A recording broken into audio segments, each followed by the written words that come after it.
Hello and welcome to Thursday's edition of the Kings of Anglia Ipswich Town podcast. My name is Andy Warren. I'm joined by my good pal Stuart Watson. Stuart, it's been a wild week of League One action since we last spoke for one of these. The game has changed somewhat. It probably hasn't impacted your actual life massively, but in terms of Ipswich Town, it's been pretty seismic week, despite the fact that Town have done nothing.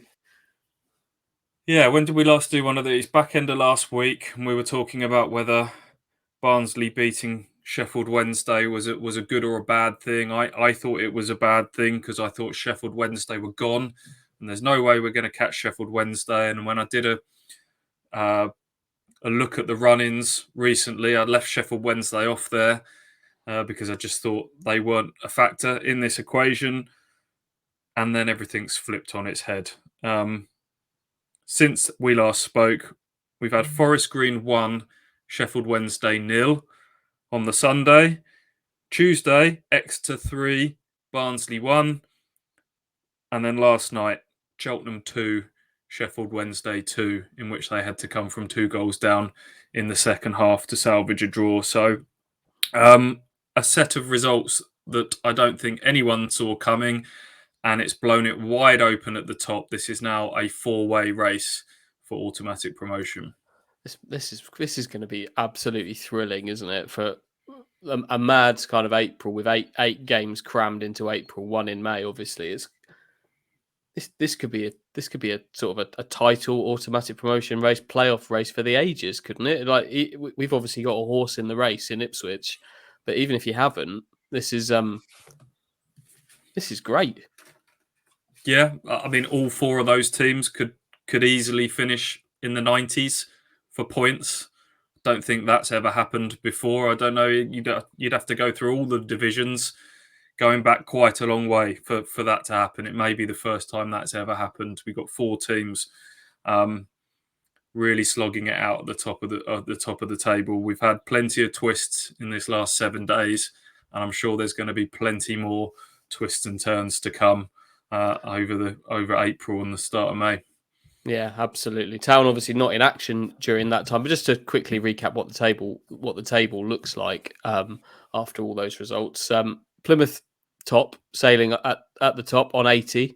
Sheffield Wednesday a point behind on 79. They've both played 38 games. Ipswich and Barnsley have both played 37. So a game in hand for both of them. Ipswich 4 points back from Sheffield Wednesday in second, 5 points back from Plymouth at the top. Barnsley 7 points back from Sheffield Wednesday in second with a game in hand and 8 off the top. So are we talking about the title being on for Ipswich here? I think we are, aren't we? I don't think we were talking about Sheffield Wednesday having this wrapped up, not having the league wrapped up and maybe 2 or 3 teams fighting it out for second. As we sit here heading into a weekend where Town get back in action at Derby, a tough assignment, but they're all going to be tough assignments. Anything's possible from this point, right? Yeah, yeah, and I can't believe I'm saying that, but 5 points off Plymouth with a game in hand. Yeah, of course the title's now open. It's available to probably all of those teams now. Maybe not Barnsley, but I can't believe we're sitting here talking about that, Andy, after that Bristol Rovers draw away from home, which now we're looking back saying away from home on a Tuesday night at Bristol Rovers, clean sheet draw wasn't the end of the world in isolation. But at that moment in time, Ipswich were struggling for wins. I can't remember how many wins it was over a prolonged period of time, but we'd worked out they had been in mid-table form from about November onwards. Top 2 looked like it was gone, to be quite honest, and we were looking over the shoulders, maybe nervously, at sort of 7th, and Ipswich, are they going to mess it up? But it's just a reminder to everybody how quick things can turn in a very short period of time. And who knows what's going to happen now? I mean, we're looking at these fixtures and analysing who's got the better games and etc. But Forest Green beating Sheffield Wednesday, that just proves to you that anything can happen. I would never in a million years have predicted that result. They look so bad at Portman Road. We were talking the other week about Plymouth at home to Forest Green. That's an absolute gimme. No chance that there's going to be any shock in there. Plymouth beat them 2-0, no problem. But if that result can happen, then who knows? Who knows what's going to happen now? Yeah, I do think that game is going to serve as a bit of a sort of a leveler for everybody's thinking now in the final weeks of the season, because you can't chalk any of these games up as wins now, can you?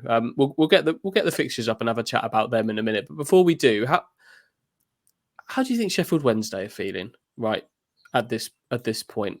2 points from 12 for a Sheffield Wednesday team that until 10 days ago, less than that, just over a week ago, were 23 unbeaten.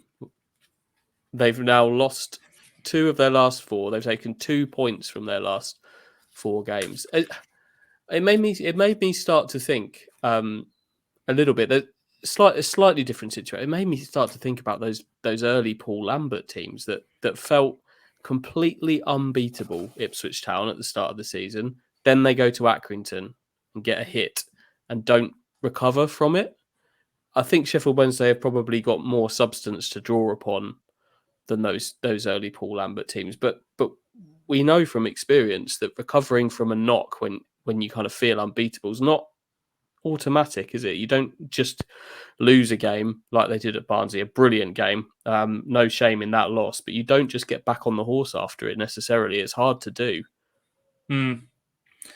I think you're right. I think they've got more substance than those kind of early Paul Lambert teams because they're that little bit further into their journey. But I have kind of sensed throughout this season that that Sheffield Wednesday fans weren't too far from turning. And there was a sense amongst their fan base that what they were achieving was in spite of Darren Moore rather than because of it. They haven't looked amazing against Ipswich in both games, to be quite honest, have they? No. But they seem to find a way of keep winning games 1-0. They'd got the stamp out, hadn't they? It was 1-0, 1-0 so many times. Now, I don't watch them week in, week out, so I don't know whether that was built on real substance or not. But maybe like we used to talk about Ipswich, they're not even out of second gear. They're not even playing at their best, and they're still winning games. That's a good thing, but actually sometimes it can just be papering over a few cracks. But the pressure is going to be on. I'm sure Hillsborough is going to be a very nervy, anxious place now going into their home games going forwards, I'm sure. Well, they're back at home this weekend. They play Lincoln. Last night, looking at, I kind of flicked on the score, found them 1-0 down, then 2-0 down, and you're thinking, hello. But even I know there's a sort of a tinge of disappointment, I guess, that they found 2 late goals to find an equal. But even just 2 drop points is huge, isn't it? They hit the post with the last kick of the game, Sheffield Wednesday, so it was very close to them coming from behind to win that, which would make this feel very different, this conversation today. But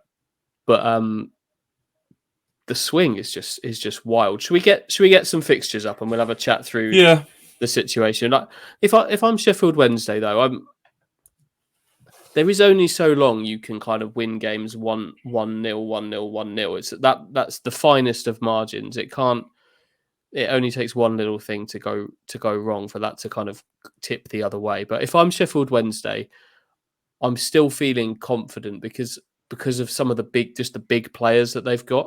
I still have a good feeling about them getting sort of going again. Yeah, I know what you're saying. They've got Barry Bannon, they've got Smith up front, they've got Aidan Flint at the back, but they are missing a couple of big players. I've just had a look through, the drop points of late. They're missing George Byers in midfield and Josh Windass, who've both been out injured for these last 4 games, in which they've got 2 points, and they are 2 massive players. Everyone talks about Barry Bannon at Sheffield Wednesday, but if you speak to Owls fans, they'll tell you that George Byers actually is probably the man that goes under the radar as being their star player, and I think he's been a major miss for them. Windass as well.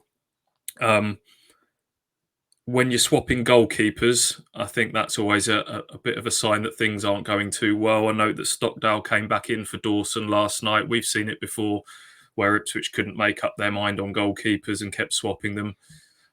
Not sure that helps particularly. So, yeah, maybe a few little red flags there for Sheffield Wednesday. It's certainly didn't see it coming, but yeah, they've been dragged right back into this, haven't they? David Stockdale, I've never ever been convinced by him. He spilled one last night, so I wouldn't be surprised if they switched the keeper back again for the next game. He kind of, I think it was Cheltenham's second goal was a spill at the feet of, ultimately at the feet of Alfie May for the second one.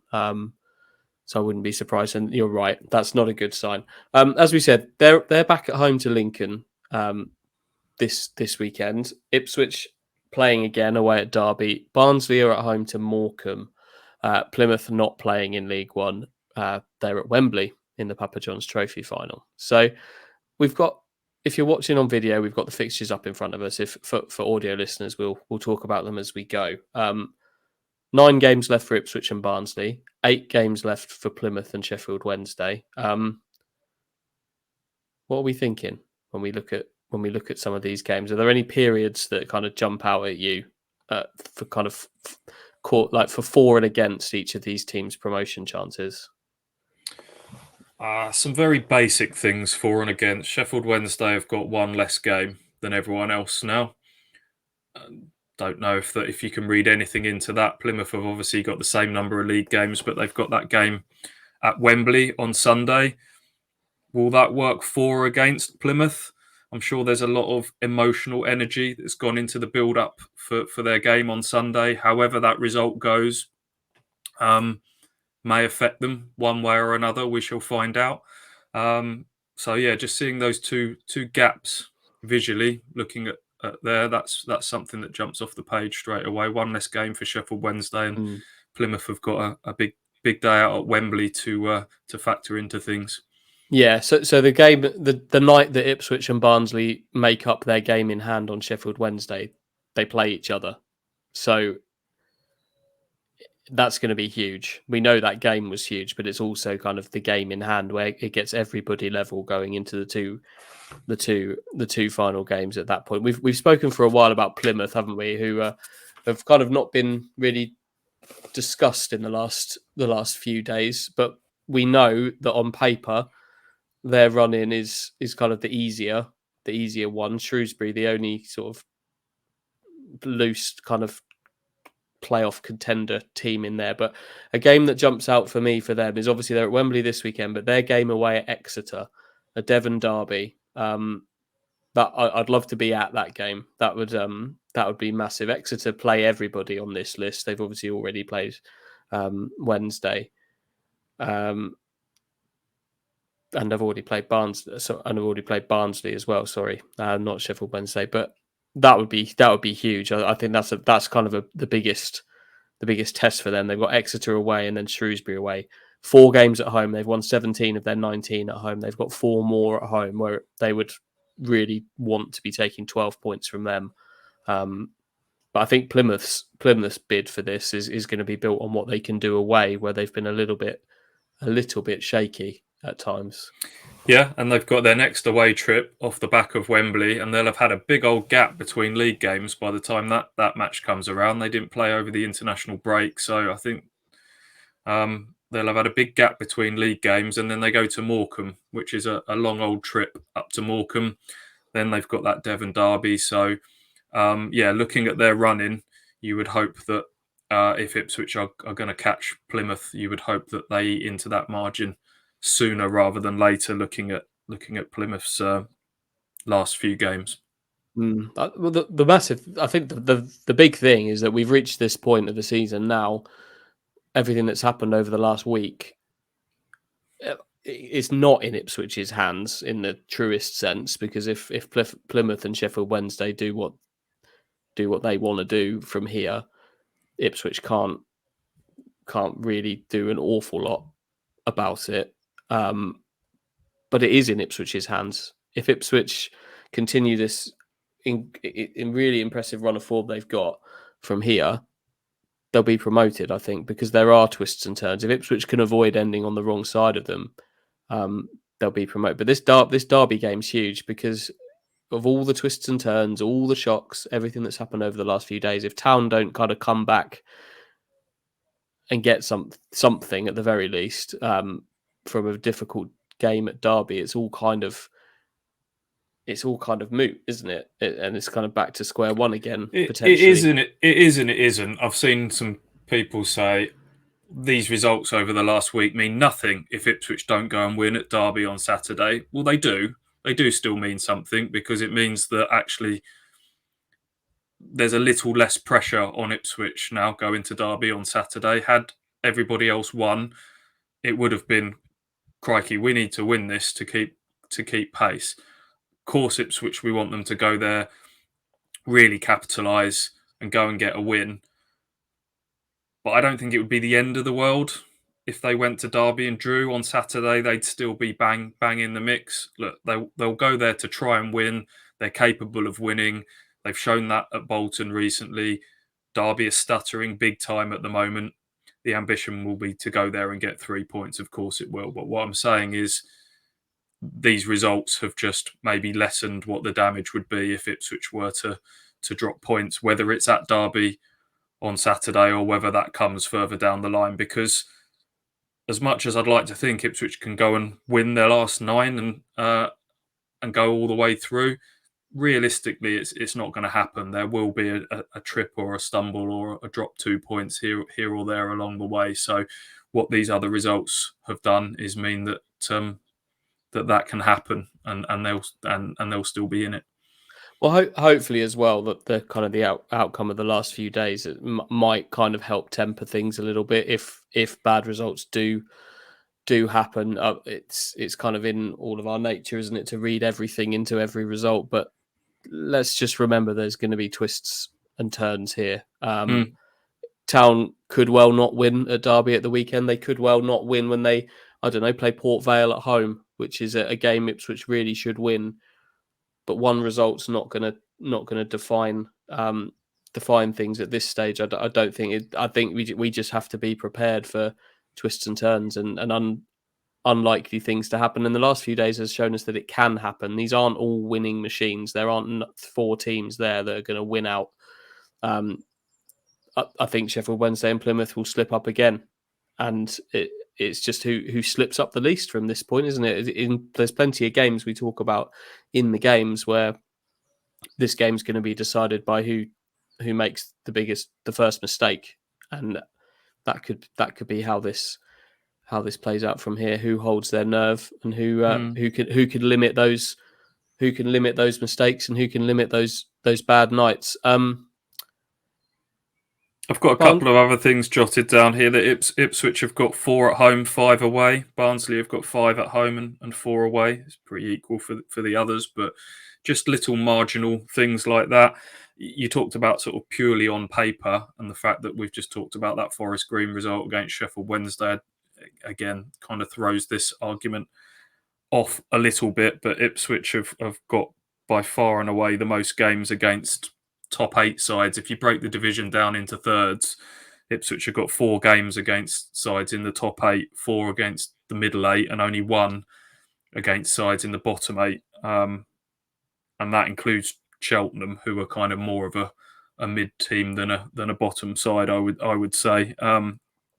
Plymouth don't play anyone in the top 8, as you mentioned. So on paper, if you're looking purely at the league table, Ipswich have got the toughest fixtures here. But the argument, as we've been saying all season, is perhaps Ipswich are better suited to playing teams that want to engage them in a game of football. And where Ipswich have struggled maybe is against those teams that have a low block and try and spoil things a little bit. So you can flip that argument on its head. I for me personally, I feel I don't feel concerned about the strength of Ipswich's schedule. I feel that kind of trusting in the team, and Ipswich feel like the team that are peaking at the right time out of this. Barnsley will feel that way too, in kind of a similar way. They've kind of built into the season. Barnsley have. Obviously, they had a manager change have kind of felt their way into the season and become strong at this point. Ipswich have had their sort of lull in the middle and built their way back into it. I don't look at their schedule and feel daunted about it for Ipswich. There are a couple of games on there that feel very, very tricky. Peterborough and Barnsley away back to back doesn't feel like the easiest assignment. But then I look at the final two games, and Plymouth aside, I would say that Ipswich have the easiest kind of final two games assignment out of all of the teams. Town have got Exeter at home, Fleetwood away. Plymouth have got Burton at home, Port Vale away. Sheffield Wednesday go to Shrewsbury and then at home to Derby. Barnsley at MK Dons at home to Peterborough. Both Sheffield Wednesday and Barnsley are playing teams that could well be scrapping over sixth place or fifth or something like that on the final day. Whereas Ipswich are at Fleetwood. Yeah, that final day is fascinating. This is increasingly looking like it's going to go down to the final day, one way or another.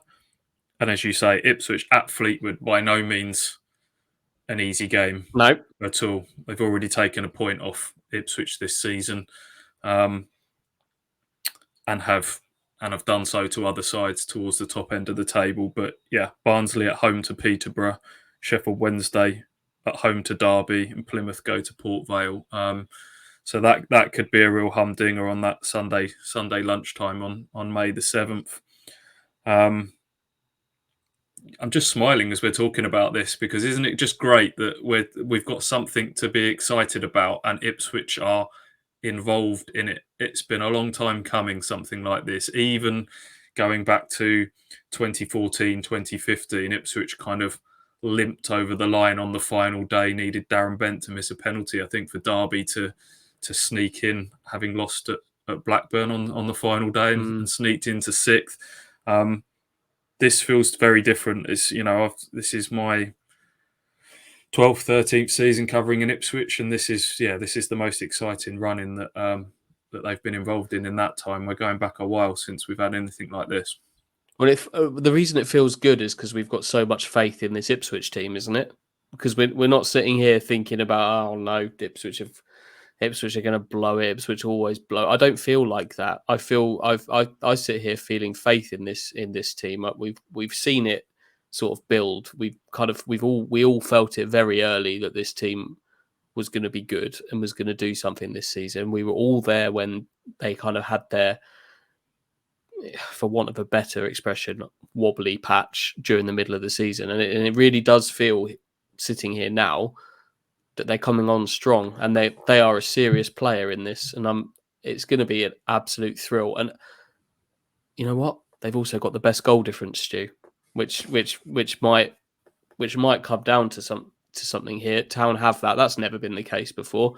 Town's goal difference is 41. That's 5 better than Sheffield Wednesday, 15 better than Plymouth, 14 better than Barnsley. So all things being equal, Town have that extra point, the tiebreaker point, should that be needed, which feels good to have that in the back pocket. But you have to put yourself in position to use that, though. That's not a given. Yeah, I did a little exercise, and this really doesn't mean anything, but just for a bit of fun, I looked at what each of these clubs had got in their last 9/8 games, and then added it onto their total. If they replicate their last 9-8 games over their final 9/8 games, how many points would they get on, and what would we be left with?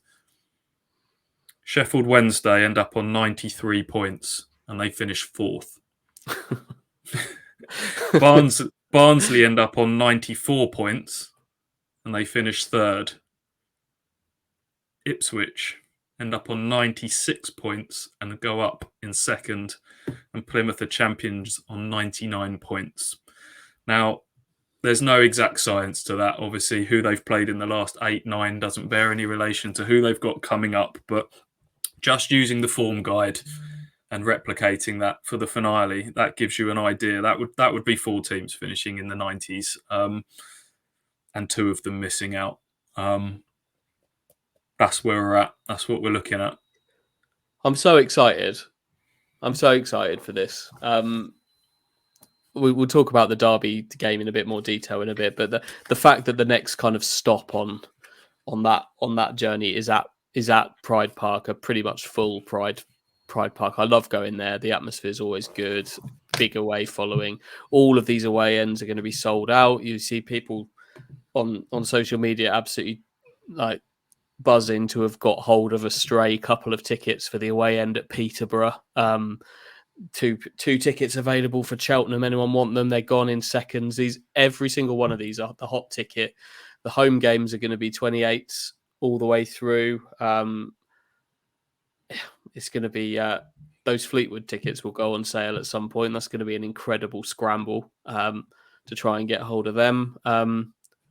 It's just yeah, you're right. It's just something to smile about, isn't it?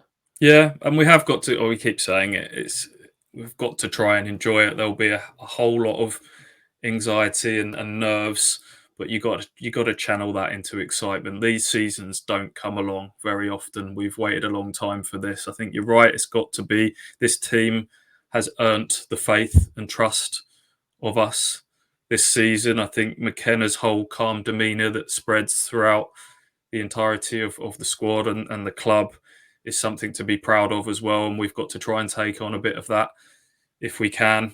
Like you say, put any kind of setbacks, even if it's one on Saturday, put that into a bit of perspective, and try to enjoy this and try to back the team as much as everybody can. Good times. What's going on here? There's a little box has appeared at the bottom of our screen. There seems to be a man sat on a sofa has appeared. I'm going to bring him in and he can introduce himself. What are you doing here? Hello, friends. Hello. This is genuinely the highlight of my day. This is the most exciting thing I'm going to do all day today. So yeah, I thought I'd pop in. Andy invited me on, so here I am. How's things? How are you, mate? I'm really bored, Stu. really, really bored, which is why this is such a highlight for me. Show us your leg. It's Mark, by the way. Yeah. So this is basically me. This is basically what I've been doing for the last week. So I've been sat on this sofa in my lounge with my leg like this. So like the slippers. Nice. They're my wife's. They're very comfy. My feet have been getting cold. And that's basically it. That's what I've been doing all day, every day for more than a week now. So when you ask how I'm doing, Stu, it's okay. It's okay, Hutchie. I would say it would come as no surprise to people who listen to this podcast that I've completely underestimated the scale and impact of this operation. Being someone who's regularly fueled by the arrogance of ignorance, I kind of expected it to be not quite as bad as it is. As you both know, I was planning to work on the Sunday after the op on the Wednesday, and it wasn't until I spoke to Bloomers, one of the game day posse who'd had the same operation about 8 weeks ago. He said, "Mate, there's no way you'll be able to work on the Sunday. You generally get at least 2 weeks off." So, yeah, I think the toughest thing has been the boredom. I hadn't expected that at all. Like, you can I knew it was going to be painful, obviously, and you can prepare yourself mentally for that, can't you? You're right, I'm going to be in pain. We've all had painful injuries, broken bones, whatever. So, okay, that pain sucks, but you can kind of mentally prepare for it. But it's just been the sheer boredom of it, boys. Just to sit, because you can't move. You're completely helpless. I can't walk unaided, and standing up generally is painful. So all I've been doing for a week is sitting on my sofa with my leg, as you've seen, watching TV. And that sounds great, doesn't it? Oh, I've got so much stuff I can watch on TV. After about half a day of that, you're like, I'm bored now. There's only so much I can watch on TV. There's only so many books I can read. So yeah, it's that's been the real struggle, like just the boredom and the frustration at how little I can actually do. I've got two questions. Mm-hmm. One, did you take from the buttock? I had this chat with Stu. Stu messaged me on the day of the op, and the first thing he asked me was, "Where did the the donation come from for the graft. Now, I said to the surgeon, Stu, I said, look, the doctor's told me it's got to come from the gluteus maximus. And he looked at me, just shook his head and said, no. I said, he's got 17,500 followers on Twitter. Amateur. Consultant. He said, that's no good here. So no, it's come from the patella tendon, the graft. Apparently I've now got screws in my knee, which would be interesting for going through airports and stuff. So that's your first question, Hutchie. What was the second one? Talk to me about morphine. Morphine's lovely stuff, isn't it? Oh yeah. Because you've had previous experience with it. When did you have morphine? Was that when you knackered your wrist? Yeah, I broke my arm quite badly at school. Yeah. Got some morphine then. Yeah. So good. It tastes like drinking sort of sweet water, and it's so sweet, boys. Takes you off into a wibbly wobbly world of your own for 4 hours or so. But I've stopped taking it. I wanted to come off that as soon as possible, just because obviously it's quite easy to get. Yeah, I'm still on it now, mate. I did that. Exactly. I did that when I was 15. That's 20 years ago. So That's why he doesn't drink beer. He's just addicted. He's just to got painkillers. morphine. Yeah, I've got like half a bottle of morphine left. If anyone's offering a decent price for it. Street price is pretty high for that right now. Is it? Okay. Well, yeah. Every little helps, doesn't it? I must just say, by the way, I've had loads of messages, public and privately, from the KOA Army, and I've really appreciated it. And especially I must shout out Brad, who got in touch just on the eve of the operation. He's had it done twice, Brad, and he was able to kind of answer a lot of my questions. He was spot on with what he told me. And also I've had a nice message just recently from a guy called Chris Mitchell, who reached out, said a week after the operation, I bet the kind of messages have dried up, but hope you're still doing all right. So it's really nice. It's been really nice. And yeah, but I will say, as I say, I completely underestimated the scale of this and how long it's going to take to get back to even just being normally mobile, let alone running or kicking a ball or, doing things that I want to do. So I think it's going to be up to a year before I can do anything like that again. So it's a while till you're back on the grass. It's a real long time. Yeah. And I will say though, boys, like, obviously we talk about people having ACL injuries all the time, don't we? And ACL operations, and it's part of the kind of the vocabulary of sport, isn't it? When we talk about footballers having ACL injuries and ACL ops, and I think often we're guilty, certainly I am, of not really thinking about what that involves. And this is really kind of brought home to me just how much of a kind of impact on your life that has. If a footballer has an ACL injury, which requires surgery, that has a huge impact, not just on their career, clearly, but like the whole life.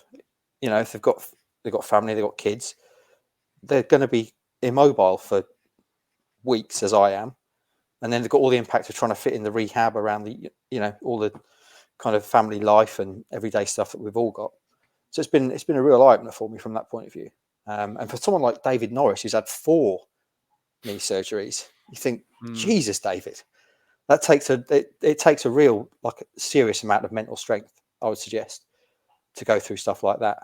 And you've got obviously all the side issues of for a professional athlete being not in the team environment and kind of feeling sidelined and all that kind of. I feel sidelined, and I'm not in the pod environment. Exactly. I'm not in the working environment, and I'm sitting here thinking, I'm missing the boys. I'm not doing, what's going on. I feel sat at the loop, and I'm just in an environment with the three of you and everyone else we work with. So it must be very tough mentally. And you get the people that have that just come back from it, and then it happens again. Yeah. Like Ben Morris, it's happened to in the youth team at Ipswich. Blue Wilson in the women's team. The psychological blow of that and the mental strength that's required to come back from those sort of setbacks when you're a finely tuned athlete in the peak of your physical condition, much like yourself, Mark. To have that all taken away from you is so cruel, isn't it? So you're right. Maybe it provides us all with a bit more perspective when we start writing about injuries next time. Yeah, and that's the other thing they told me. I hadn't considered. They said when I spoke to the consultant after it happened, after he'd done the surgery, and they said, right, you've got to really take it easy now, because there's like a 5 to 10% chance of it re-rupturing. And I hadn't even considered that would be a problem.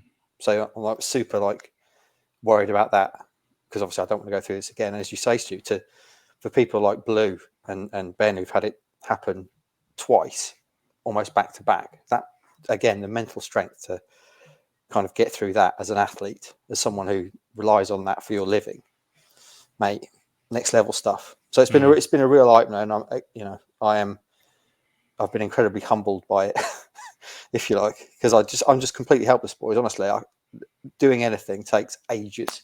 If it wasn't for my wife, who fortunately works at home, I wouldn't be able to. I can't carry anything, just that simple. So I can't make myself a coffee and bring it through to the lounge, that kind of stuff, you know. So yeah, it's been really boring and frustrating, and that's been the most difficult thing. I bet Benson keeps looking at you, thinking, "Why aren't you taking me out?" He doesn't get it, does he? Yeah. Well, he like all dogs, he loves the smell of blood as well, and he's been very interested. Yes, please. He's been very interested in the bandage, which obviously I'm still in the bandage. I don't get my clips out till next week in the knee, next Thursday, I think it is, a week today. So that's the other thing, boys. I can't shower. I've not had a shower for more than a week, and it will be another week. Oh yeah. I'm proper on the nose. I'm washing myself with a rag, boys, in the morning. A rag on a stick. I hop into the bathroom and literally just cleanse myself in the key areas. So yeah, it's not great. How's that going? It's not great. Is that going all right? It's going all right, doing boys. A good job? Well, I think so. Liz hasn't complained too much so far. Although I think I'm on thin ice, to be honest, boys, with Nurse Heath. I think she's getting tired of me quite quickly. Probably should stop ringing the bell when I want something. Ding, ding, ding. I've got some good news, by the way, boys. I've just been in contact with Manscaped while I've been sitting here waiting to come on. We've re-upped, and I think we're going to get some new weed whackers. The Weed Whacker 2.0 on the way to us, boys. So we can tell everyone about that, because that is a great bit of kit. Mark, I forgot to mention either of our sponsors at the start of the podcast. That's just reminded me. That's because you're not here. It's because you're not here, mate. I forget. I forget to do these things. Good. We can take Manscaped off the blacklist now, then, because I weren't very happy with them. No, it's all been resolved now. It's all been resolved. We are contracted now again until the end of June, and I think 4 Weed Whacker 2.0s are winging their way to Suffolk very shortly, so we can demo with those. Stu, I know you said yourself you were very keen to get your hands on a Weed Whacker 2.0. I'm struggling big time in the ear department at the moment, so I'm hoping that will sort me out. And he's just demonstrating. You've always got so many things to hand, Hutchie. Yeah. Not the pipe again. Put the pipe away. Know, the little bit of your ear. What's that little bit called? Just the little small semicircle bit just on the inside. Do you know the bit I mean? What's that? I know the bit you mean. Yeah, I get like just one little rogue hair that just comes back fast every few days. This will sort you out, seriously. And if they've upgraded to this is a 1.0, I cannot can you begin to imagine what a 2.0 is going to do. But one thing I will say, you do need to replace the blade. Yeah. The blade needs looking after now and again. But Manscaped are getting a nice little ad here, aren't they, for their nice little ad for that. That's what you get when you re-up. You get a little chat. Maybe the Ginger Pickle boys need to re-up. Exactly. Well. We need some more stuff. We need some more merch, Tony, if you're listening. Stewie's Googling what look at his called now. Look at his little face. The doctor didn't need... It's called the tragus by the looks of things, or the tragus. The old tragus. Yeah, the old hairy tragus. But boys, while I've been away, boys, by the way, it's all been going swimmingly, hasn't it, for Town? I think Town are going to win the league, aren't they? We've just discussed that. Yeah. It's a lot of things are on the table. This is very exciting. Who would have seen what's happened? I mean, by not playing, Town have actually had the better of everything, haven't it? Sometimes if you stand still, good things can happen around you. And it's crazy. Yeah. It's absolutely crazy. Because if I said to you now, Town are going to win the league, you wouldn't laugh me out of my quite spacious lounge, would you? You'd be like, actually, that's not ridiculous. And what was it? 3 or 4 weeks ago, 4 wins in 15 games, we were all genuinely talking about, and it was right at the time, what's gone wrong? They might not even make the playoffs here. And now, again, they could well win the league. Football, bloody hell. Who said that? Alex Someone Ferguson. said that. Yeah, he knows. He knows a thing or two. He does, doesn't he? Before you arrived, we were going to start talking about the Derby game. Do you want to stay? I can do, yeah. It's up to you, mate. Have you got anything? Are we keeping you? Have you got anything? I've literally, Got no, anything? mate. This is, as I say, this is actually the highlight of my day. After this, I'll just be sat here for the rest of the day.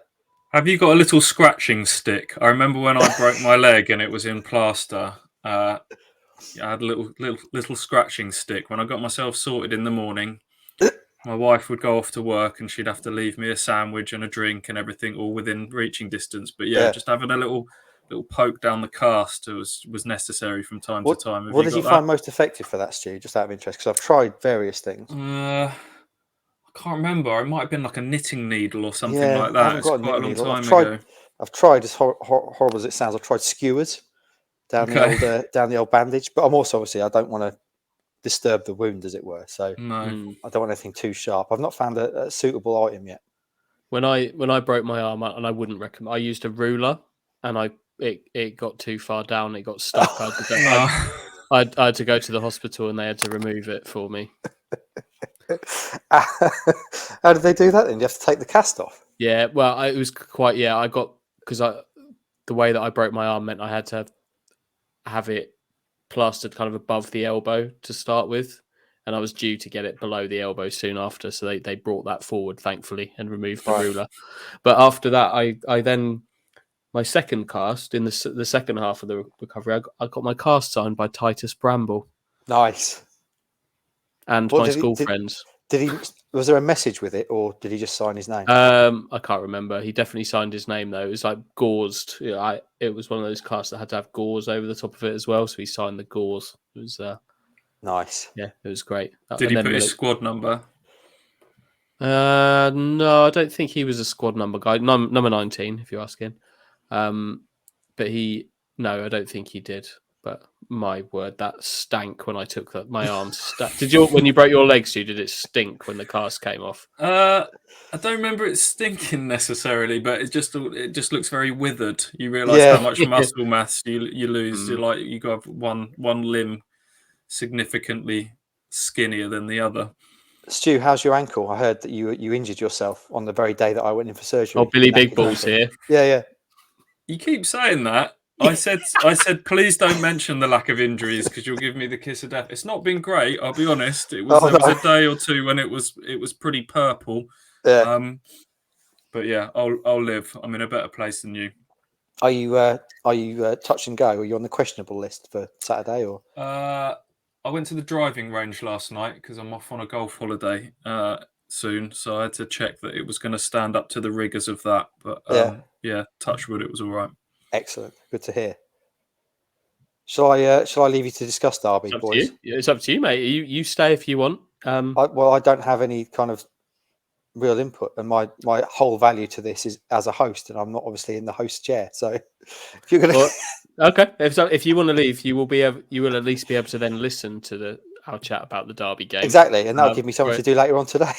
Or mate, you can stay and you can come off the screen and you can just sit and watch in the little from the green room. In the little green room, like a just little voyeur every now and then and just disagree. No, the man in the wardrobe, just watching. Also, as a man who grew up supporting Derby, we can't really, it might be a bit difficult for you to remain objective in this discussion. The Heath Derby, yeah. But exciting times, isn't it, boys? Sure is. Shall I leave you to it now? Yeah, get lost. Come on, you're done. Nice to see you. See you soon, boys. Take care. See you, mate. Good luck. Enjoy the rest of the show. Oh, that was nice. It does sound like the idea of sitting on your sofa, just relax, just watch a bit. That does sound great, doesn't it? And yeah, I can imagine that gets quite boring pretty soon. Yes, it does. He'll be back. He'll be back stronger. Back stronger. Should we talk about Derby before we sign up? We talked about the promotion picture in general, but obviously Town back in action this weekend against a Derby team that at one point were moving like an absolute train. The train has hit the buffers a little bit in recent weeks, and it looks like they're settling into a bit of a battle for a playoff spot with Bolton, Peterborough, Wickham. How are you feeling about this? Yeah, looking at Derby's form, they were flying, weren't they? After they came and lost at Portman Road on that Friday night in October, they went on an epic unbeaten run, went quite far in the FA Cup. Eventually lost to West Ham in the FA Cup, but backed that up with a 5-0 win against Morecambe. And come the start of February, they were probably the form side in the division. But since then, as you say, they've really hit the buffers. Lost at Wickham 3-2, lost at Barnsley 4-1, lost at Plymouth 2-1, and they've just lost. Well, they let a 2-goal lead slip at home against Shrewsbury, and they've just lost their last 2 games at home to Fleetwood 2-0, and then last weekend they lost 2-0 at Peterborough, having dominated the first half by all accounts. Managed to go on and lose the game 2-0. So you hope that this game has come at a good time for Ipswich. You hope that the international break hasn't seen Town lose a little bit of momentum and Derby be able to regroup a little bit. But it feels to me a bit like when Ipswich went up to Bolton that maybe this game has come at a good time for Ipswich. Possibly. Like you said earlier, we don't watch these teams every week. We're not invested in these teams. But from the outside looking in, it looks to me like Paul Warne has gone in and had a very, very positive effect on Derby. Turned them into a good League One team, but maybe hasn't had the time and the transfer windows required to make it a Paul Warne Derby team just yet. And I think that will come. But they're a very thin squad, aren't they? I mean, it's a squad that obviously had to get put together in very difficult circumstances under a transfer embargo, and only being able to kind of cobble together 3 transfers, and they did that very well last summer and got some experienced players. But the nature of the players that they were able to get on those 3 transfers means that it's quite an old squad, or it's certainly got different ends of the spectrum in terms of ages. There's a lot of very experienced players in their 30s, and then there's quite a few younger homegrown players coming through, but probably not enough of those players in their peak years. And maybe that's catching up a little bit. Stephen Schumacher, the Plymouth manager, talked about sort of targeting, that Derby's age meant that they maybe not be able to keep up with the intensity of the high press for 90 minutes. And that's something that they targeted recently. And they haven't got the same strength in depth. The teams that we've talked about, Sheffield Wednesday, Plymouth, Barnsley, Ipswich, I think have got good strength in depth. I think Derby maybe haven't got that same depth. I mean, McGoldrick, their top goal scorer, has missed a couple of games recently through, I think, hip problems. Came back in last weekend, but it's really only him and James Collins up front. And if you start to lose one of them to a niggle here and there, then they're a little bit thin there. So yeah, that's why they're not kind of bang in the mix. They've obviously got some very good players, the likes of Conor Hourihane and others as well. But maybe it's just the makeup of their squad and the size of their squad that stopped them being in that sort of fight for automatics. That's a good point. I think if you look at Ipswich, they've got people like Chaplin, Burns, even Broadhead, Burgess, Wolfenden, Donasian are kind of in the kind of 24 to 28 range. Christian Walton, another one in there. That's a really important age range, isn't it? I think you have to have a squad made up of all 3 kind of brackets. Town have got that. They've obviously got people like Keogh and Aluko, even sort of Morsey over 30 in that top end experience bracket, the middle bracket we've just talked about, and then a bit of youth from beneath as well in Humphreys. but only having to play the supporting role, whereas Derby's young players are being asked to play the key player role. And I think they've got a few players as well that on their day are very, very, like Tom Barkes and Mendes Lang are both players that you can watch one day. I'd put them maybe in the kind of the Muzzy Carriol bracket, where on their day you can watch them and think that these guys are really, really good players, but they're also quite inconsistent. And that's only going to get you. It's only going to get you so far. David McGoldrick. You go.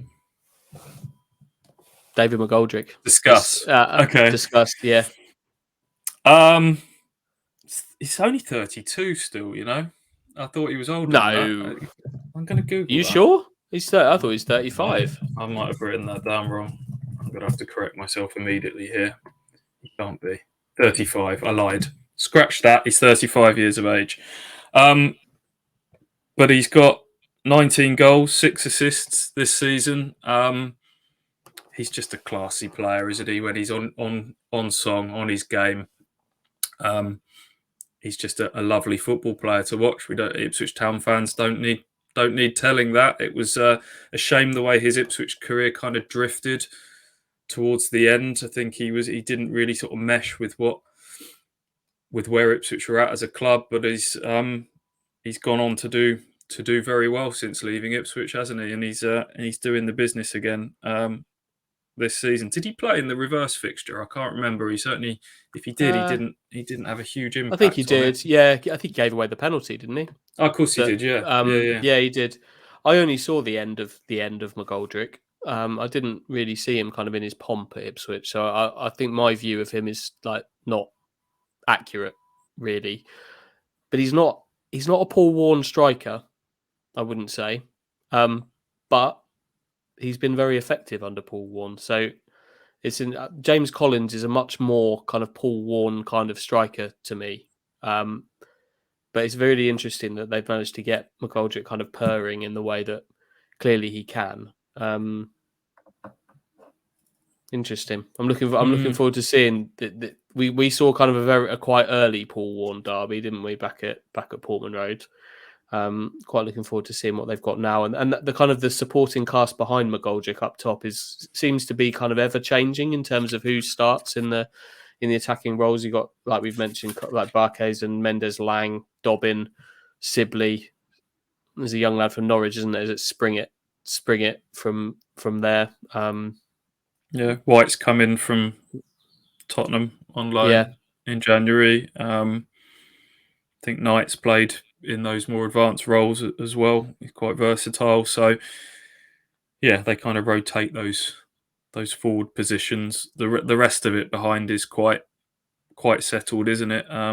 Hurricane, Max Bird, Cashin, who looks like a player set for a very big future, young centre half. Forsyth, their captain, who's I think just had 300 appearances and has been there for a long time. Wildsmith, who's been a bit of a penalty saving expert, as you mentioned, saved that penalty from Caden Jackson in the reverse fixture. Smith and Roberts normally the fullback. So, despite Derby's recent form, obviously a game away at Derby County is going to be a tricky one for Ipswich, but there's no reason they can't go there full of confidence.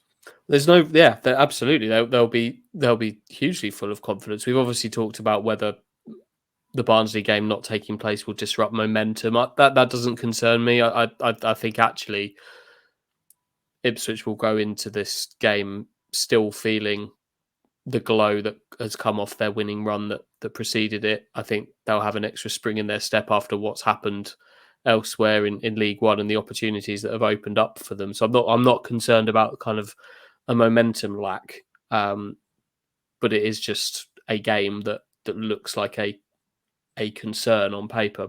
But so did Bolton, and Town went there and were very impressive. And even going to Tottenham in that little behind closed doors friendly and coming from behind and winning 3-2, and Chaplin getting a hat trick, that will do.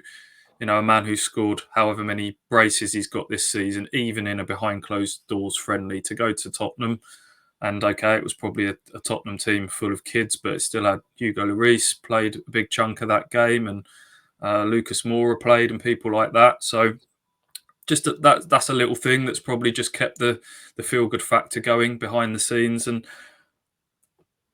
if there's any manager that I would entrust to have a kind of a fortnight with the players off on the training ground and really make the most of it, it's Kieran McKenna and his coaches.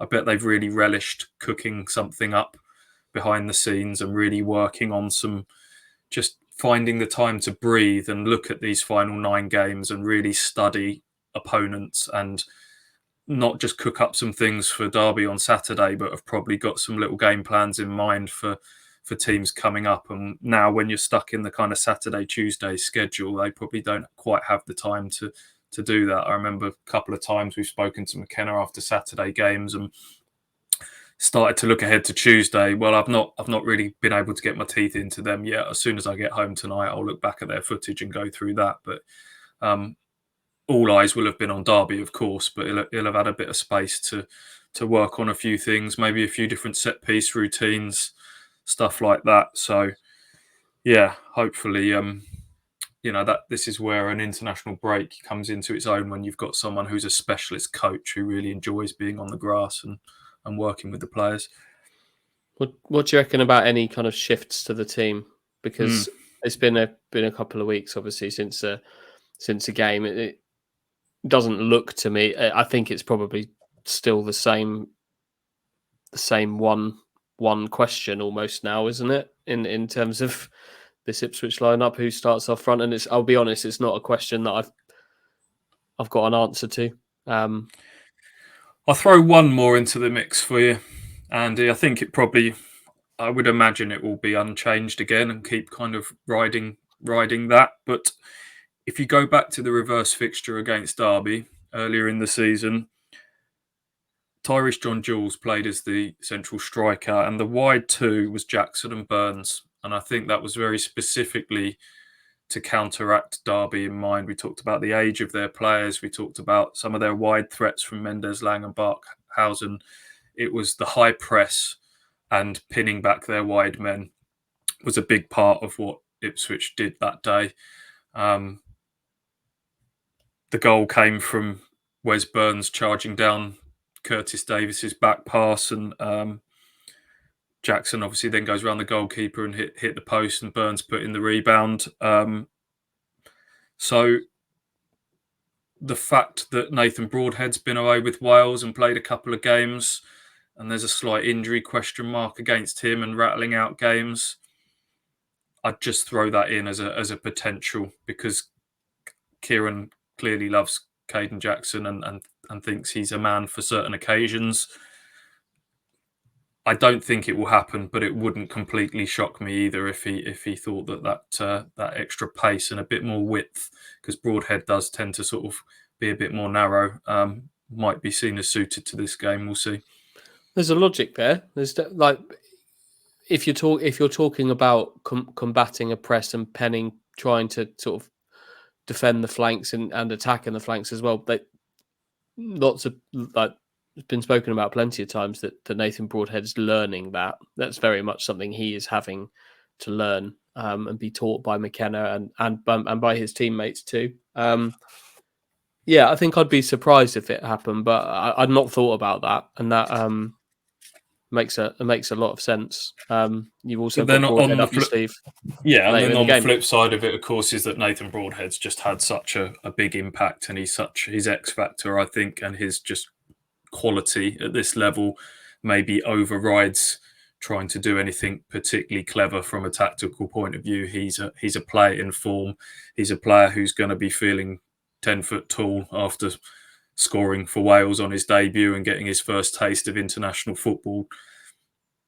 I think all of that kind of overrides any kind of idea that you're going to try and do something a little bit different and a little bit clever. But I thought it was a discussion point anyway.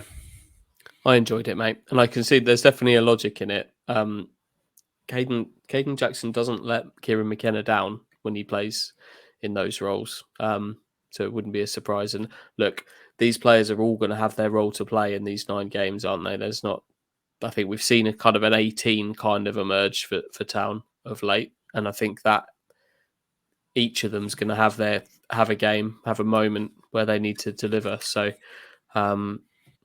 why not this one?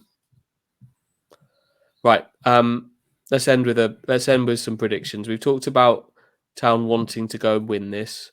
We've talked about how everything's played out in League One over the last few days, perhaps meaning that a draw is much, much, much more stomachable than maybe on other occasions. So what are you thinking, Stu?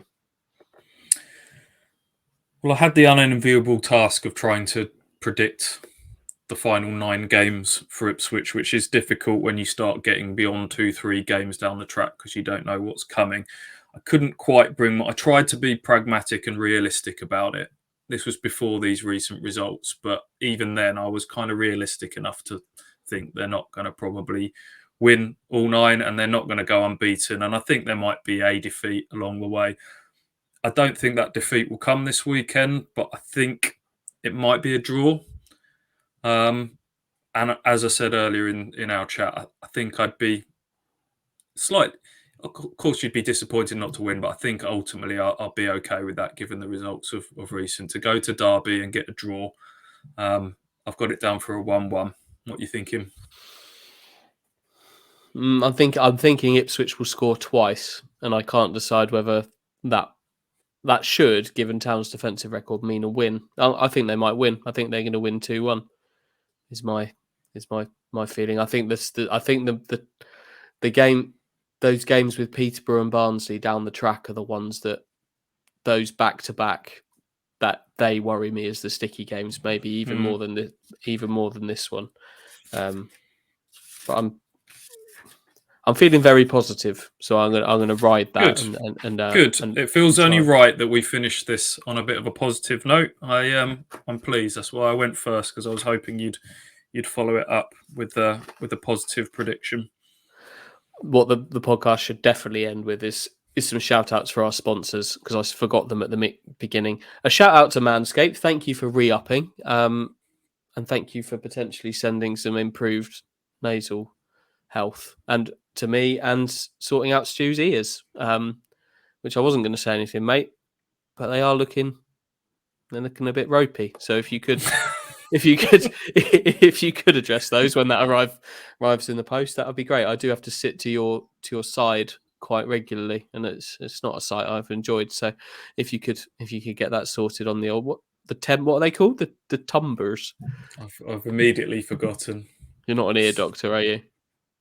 ENT. Ear anatomy tragus. Sort your tragus out, mate. That's all I'm saying to you. Address your tragus. You're of an age now where this stuff needs to be sorted. And an even bigger shout out to Ginger Pickle, our loyal sponsors, Tony Southgate, digital marketing specialists, will sort you out even better than a manscaper will sort out your tragus. So get yourself some Ginger Pickle in your life. That's it from us today. Thank you for joining us, and we'll be back at some point in the future, hopefully talking about some more big points for Ipswich Town.